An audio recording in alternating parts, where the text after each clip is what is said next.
Hi everyone, it's Raina. So this video is if you have your sun in Aquarius and your moon in Leo. And I think all things considered, this is actually a good combination. Even though Aquarius and Leo are opposing signs, they're also called complementary signs in astrology. And I think that's a better way of looking at it because they do complement one another.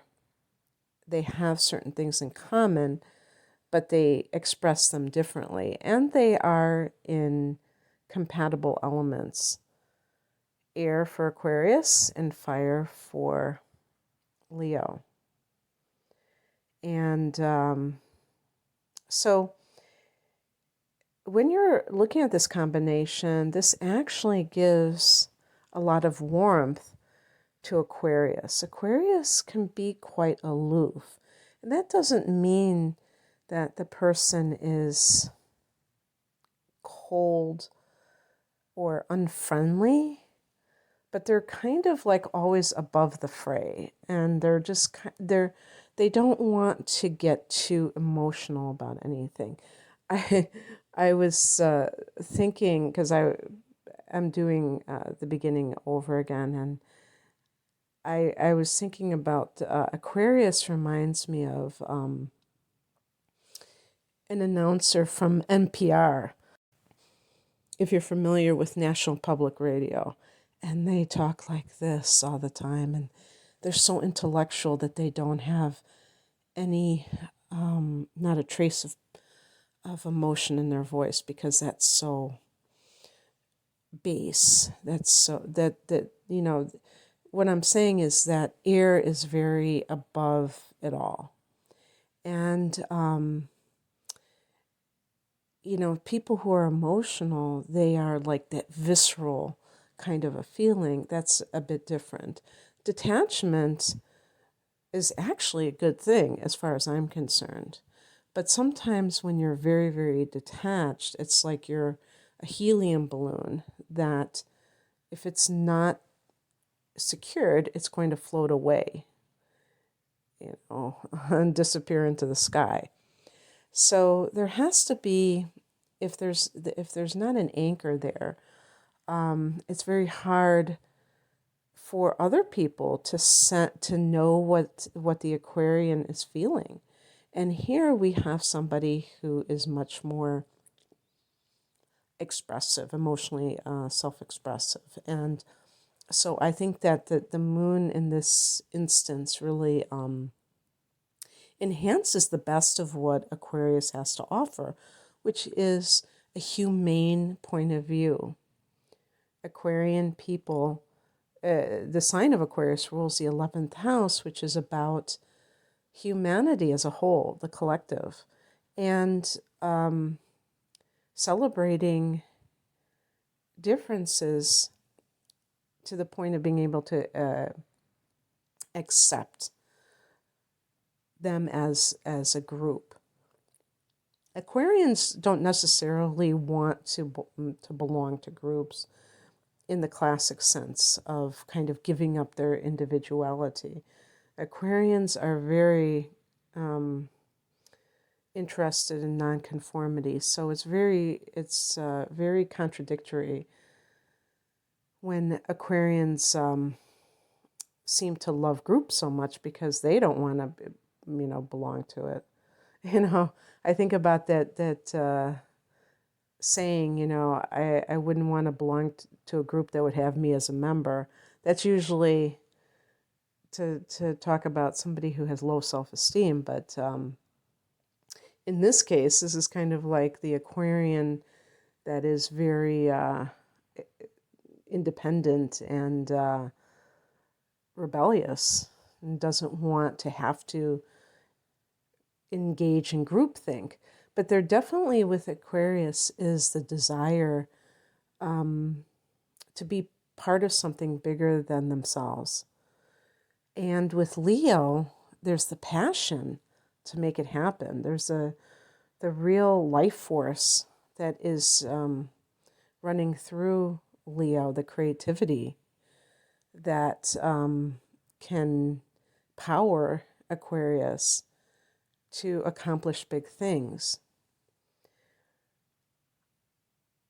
I don't even think of Aquarius as being creative, and that might be totally wrong for me, but I do totally think of Leo as being creative, and because of this, I think that it can inspire Aquarius in that way. Now, I want to clarify what I mean by creativity, because I do think of Aquarius as an inventor, somebody who comes up with ingenious ideas. Aquarius is associated with technology, so it's kind of like that tech person. But any kind of device, invention that somebody creates, that is creativity, but it has this kind of functional creativity. With Leo, I tend to think of artistic pursuits. And of course, there are Aquarians that are artists, but it's kind of funny. I think Jackson Pollock was an Aquarian. And of course, what kind of art did he produce? It was abstract. It was well, yeah. It was called abstract surrealism. I don't know, but dripping paint on a canvas. It doesn't get more abstract than that, and experimental. So the point is that Aquarians who do engage in artistic pursuits will tend to do so with alternative styles like electronic music or very abstract images that you would never be able to tell what it is unless they have a little description underneath to tell you what to think it means. All those little dots or all those paint drops, whatever it is. Being double masculine, this is very extroverted energy. I have said this in the past with double masculine placements, and I had somebody say, "Oh, I'm not an extrovert, I'm the farthest thing from that." You do have to look at where your sun is at. If your sun is in the 12th house, yeah, you will tend to be more of a person who craves solitude and is less extroverted, and that's a possibility. It all depends on other factors in certain cases. These videos are meant to be overviews. They're not meant to be as specific as they seem like they they are. So, but in general, you will tend to be extroverted. You will tend to be very social. Aquarius is a sign. When I say they're above the fray, if you go to a party, you're trying to connect with people in terms of ideas. You're not necessarily a party animal. It's interesting, though, because John Belushi was a double Aquarius, and he was, I don't know why he popped in my mind when I said party animal, and he certainly fit that kind of a bill. So there can be sometimes, there's an electrical quality with Aquarius that can be kind of high strung, and maybe in some cases the person is very they need that constant stimulation, I guess you would call it. And Leo certainly, especially in the moon position, is looking or craving attention. The moon in Leo might be more needing of attention than the sun in Leo in a certain regard, because the moon, I feel personally, can bring out the shadow elements a lot easier than the sun in that sign, and simply because the moon is a reflection. So the shadow is the reflection of the light. And we can, even with the moon sign positions, if you feel that you have certain shadow elements, you can change that about yourself. Knowledge is power. We're just talking about the default situation going on, but it doesn't have to be permanent reality. So I would say, if you have this combination, be careful about social media, because you may use it as a way to gain attention, and it's coming from an unconscious place. You're not really aware that that's why you're doing it. Maybe it's for validation and attention to me ultimately is validation. Because the more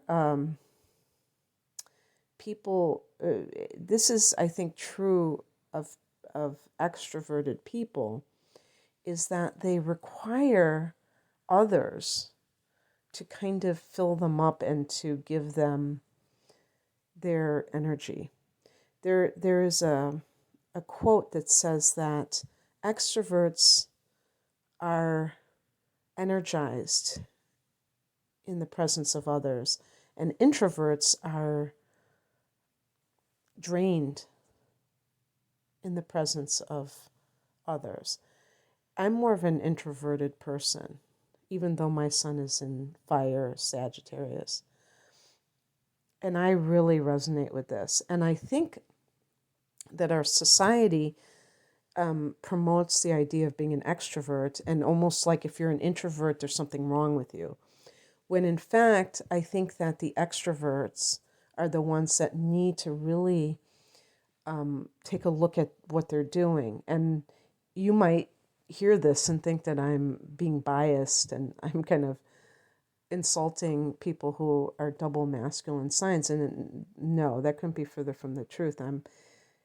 What I'm saying is that a lot of things that we're taught are probably inverted and the exact opposite in some cases. And so look at this, because Aquarius does take to technology like a duck to water. So with the moon in Leo, that might be your vehicle for gaining the attention of others. And there is an inherent emptiness there, because that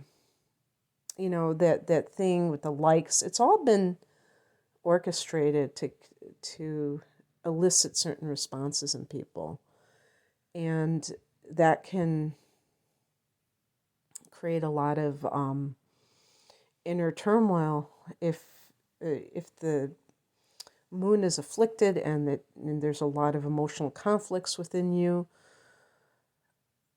that make you more prone to wanting that attention. If your moon is in the 12th house, that could be a situation. Or even, in any of the water houses, the 4th house, that would be an interesting one, because that might tie you to family in an excessive way, and you want to always keep in touch with them, and then if they don't answer you. So technology can be a source of drama for somebody with this combination if there's some kind of imbalance going on within yourself.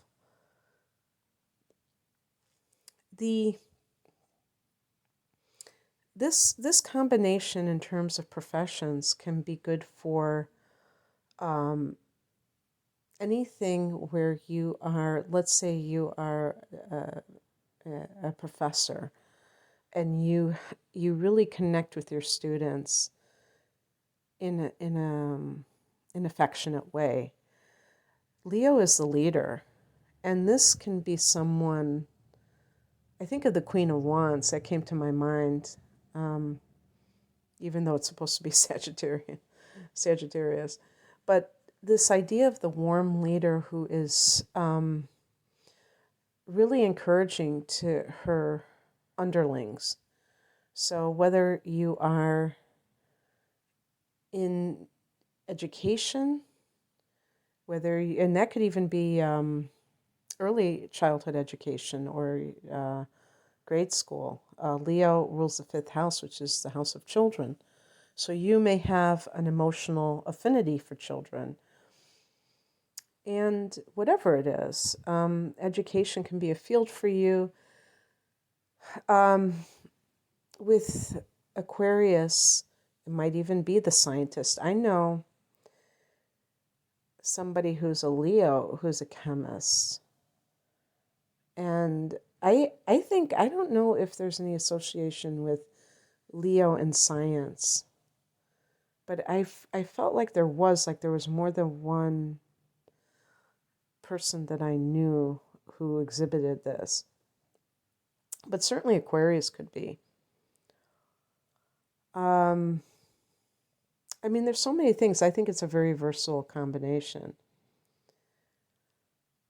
Definitely something to do with the media, and you may even take it upon yourself, I would say like a what do you call it? A citizen journalist.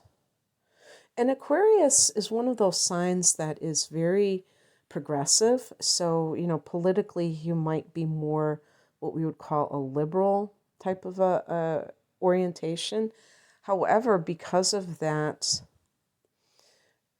contrarian aspect, and because Aquarius does not want to fit into any box, I could see somebody who's a libertarian or somebody who chooses not, who has like these crackpot theories, and I wouldn't consider them crackpot, but more mainstream types, what we call normies, would consider that. And you might kind of like have really wild combinations of things. But with the moon in Aquarius, it gives you a flair. It gives you a dramatic flair. It's not dry. Aquarius by itself can be kind of dry because of the airy quality and the aloof quality. And this gives you a bit of spice, fire. And it can make anything that you do that is in the field of communication have a touch of the dramatic, and that can really reel people in. So you may find that YouTube is a great medium for that, or Rumble or BitChute or whatever, if you are very controversial. I think that conventional media might be too constrictive because you have this, you might be like an outspoken person, and if you sense that something is not right, that might bother you. Fire energy is very about integrity and having a sense of a mission, or I can't think of the word, when you have a passion, you really want to express that. And there's also such a autonomous feel with this combination that you might resent other people trying to tell you what to say, putting words in your mouth. Or if you were in a collaboration that is artistic in nature, sometimes it can be hard because you hold your own vision to cooperate with others, ironically. And I think this is true of Aquarius a lot of times, is that you want to be in that group, but it's so hard for you to have to, cooperate, because the desire to be independent is super, super strong. But the same applies to Leo in a lot of ways. Leo really wants that sense of autonomy and self-directed creativity. In terms of your love life, I think that this combination is actually very good for that, because you can express yourself emotionally. With Aquarius, there's always that abstract nature where emotions may be intellectualized or overly intellectualized and not felt in the heart chakra. And Leo is if, you could say passionate to a fault, because sometimes Leo goes overboard for sure. You also have to look at the inner planets as an Aquarius. If you have inner planets in Pisces, you're going to be way more romantic, Aquarius isn't romantic in and of itself. But if you have Venus in Pisces, for instance, you're going to be much more, your love life is going to be, it could be full of drama, to be honest with you, because you may fall in love with the wounded birds, the people that are very fragile or problematic, addicted, mental illness, or just they're eternal victims, and you feel sorry for them, and you may confuse love with pity. And that makes it hard. And with that moon in Leo, you love in a steadfast way, but you're loving the wrong person in a steadfast way. Not that they're a bad person, but it's wrong for you, you have to pick more wisely. If your Venus is in Aquarius, not Aquarius, Capricorn, you could be more calculating, and that might be the Leo moon who wants to be on the A list, and it's like, I'm going to marry for money, I'm going to marry for status, and that could be men too. When we use the term gold digger, it's attached to women, but hey, maybe a man can do the same thing. Venus in Capricorn is very interested in their potential partner's resume, pedigree, that kind of thing, Of course, it all can be moderated with all these other things going on, but I'm just kind of putting it out there. But in general, it's funny because Aquarius gets this, what I consider a bad rap of like, oh yeah, they don't want to commit, they're just afraid of getting close to people or whatever it is. But I think that they can be loyal because it's a fixed sign, and then this is a double fixed sign. So you can be very loyal to a person. Maybe you even marry young, who knows? And you stay with that person for life. That's always a possibility. Anything is possible. But the point is that this double fixed sign combination is very steadfast in whatever it does. But it's very, it's very stubborn. So if you're in a bad relationship, you may stay there just because other people tell you you shouldn't be with that person. That person is just ruining your life. You double down. Do you have Mars in Aquarius? This is, a very willful Mars. So, that's what I'm talking about. And that would be to your detriment. I always bring up the example of Whitney Houston and Bobby Brown. Bobby Brown is an Aquarius, an Aquarian, sun sign. I don't know what his moon is in, but Whitney was a Leo. And so they were these two fixed signs. They were together for probably a lot longer than they should have been, but who can say? Because there was a reason why they came together. So maybe there was a reason why they stayed together for the length of time that they did. But they really did bring out the worst in each other in a lot of ways. Of course, they had a daughter, so that was a purpose too. Unfortunately, she didn't, stay on this earth either. But in any case, the point is that I really did sense with their relationship that they were kind of digging in their heels. And so you have to watch out when you have this combination that you are not excessively willful. Well, I don't know if willful is good to begin with. The good part of being a fixed sign is that you are consistent, that you tend to be very regimented, and that can be good. Like you're, you might be disciplined and organized. You do things, habitually, and that can lead to success by doing things, repeating them over and over again. Over the course of time, it adds up, And some people, they're just like this flash in the pan, and they're doing things like very dramatically, but then they kind of fizzle out. And you just every day, it reminds me of the Knight of Pentacles, which is Taurus energy. And that's a fixed sign too, and you're just plodding away. But these things add up over time, and so that can be success. It can be the rock, the endurance.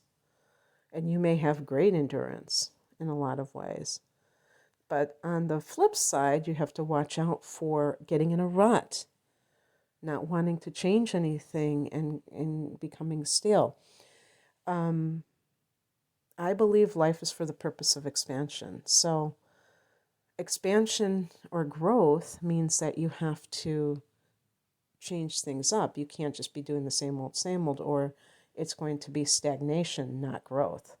So being able to do things outside of your comfort zone, because you may have a very strong comfort zone with this combination, is key. Okay, that's what I have for you. I hope that this resonated. If you would like a private reading, the link is below. I'm at RainandMoonAstrology.com. Take care. Bye.